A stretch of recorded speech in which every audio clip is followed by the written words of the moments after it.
back left. Brevin, you guys were down 13-7 and then closed the half by building an 18-point lead. What do you think was more important, hitting shots during that run or getting the stops that you did to limit them to, I think, to 7 points or a pretty large chunk of time? Definitely getting stops because, that's the biggest thing. Some days shots don't fall, but if you're able to stop the opponent from scoring, that's going to lead in the long run. And today, obviously, shots are falling, so it helped, but the biggest key was, just locking down.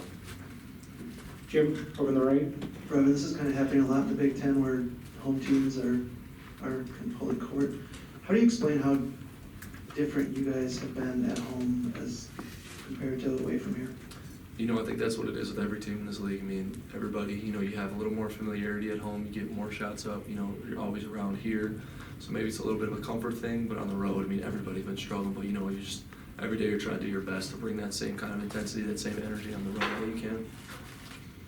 Jeff.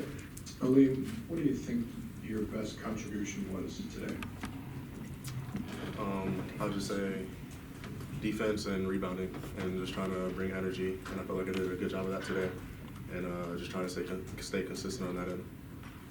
Over on the right. This is also for Aleem. It seemed like the past couple games, especially at home, you've been more aggressive scoring and also defensively on the court. I saw you sort of talking a little bit after a block or at least a stop. Do you feel like you're sort of feeling better playing on both sides of the ball, like as of late? Yeah, for sure. There's been more opportunities, so I've been trying to take advantage of that and be more aggressive. And then at home, the crowd gets behind you and you got a little more intensity, so just playing with a little more emotion as well. Hey, Brevin and Trevor, if you look at these last 2 home games, overall, what do you like most about how your guys responded after some tough weeks? I think it shows the character of the team. It's not easy. It's been some hard times, but I think we've come together as a unit, and to have big wins like that, the fans still sticking behind us, I think that's awesome. Brevin, with how your career's gone, how have you seen your role with this team just evolve over the last couple of years? That's deep. For the most part, Coach Guard's always been on me, to do the little things first, and whether that's chasing a guy off the line, make sure shooters don't get the shots off, defending, rebounding, just hustle plays, that's kind of what I've always tried to do as much as I can. This year, Ethan being gone, there's a void of points every once in a while, so I try to, pick it up as much as I can.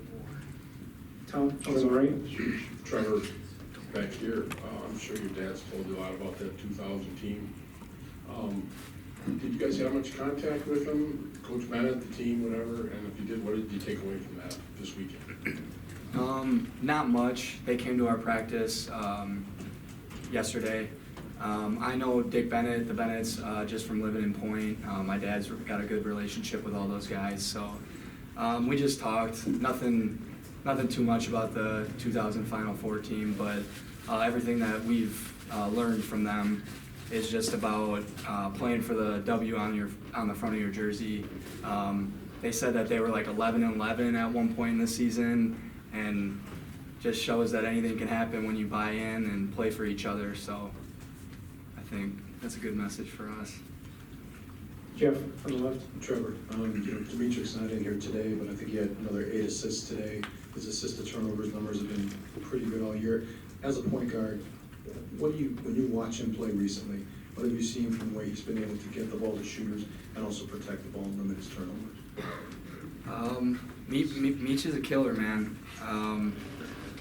He's finding his groove. With the more opportunity, guys had to step up, and he's taking full advantage of that. I obviously learned a lot from him, more in practice because he can communicate more to me versus if I'm on the bench or he's in the game. But he's a heck of a leader, and yeah. Jim, over on the right. Trev, you got 30 points today from the bench. Back to your right. You got 30 points today from the bench. How important do you think that was for you guys to not only add all the other little things, but just some scoring punch too? Yeah, that's big time. Whenever your bench can contribute, especially in the points department, it takes a load off the guys who are showing up most of the nights, starters and things like that. But Yeah, Brevin Pritzl, shout out my man. Heck of a day for him.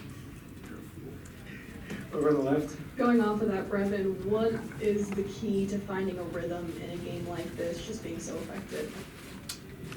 Just doing what I do every game. And for the team, just sticking to our game plan, because at the end of the day, Coach Gard preaches us to get the best shots we can in possession, and hunt your shot.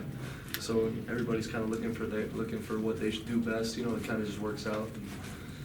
And it's fun when shots go in. George, in the back.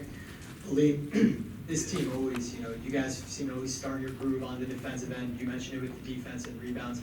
Where does that come from, and why is that so important for this team? That's always been the DNA of Wisconsin and something we take pride in. But today specifically, Coach Gard was telling us that we needed to be more intense defensively after the Minnesota game and apply more ball pressure and get them out of their comfort zone, because when they get comfortable, they're a heck of a team. So we tried to put them on their heels and negate some of the things that they were able to get, and I feel like we did a good job of that today, especially in the first half when we were on that run. Yeah, Trevor, again, kind of on to your left. If you look at the assists, Beach has 8, but I think there are 7 guys with at least 1. What does that tell you about the ball movement today? I thought the ball movement was great, especially in that run towards the end of the first half. Anytime you can get rhythm threes instead of just like stand still off a ball screen, I think that's huge. Any shooter who's ever shot would rather have a rhythm three, catch and shoot inside out, ball movement three than stand still or. Anything else for the guys? All right. Thank you.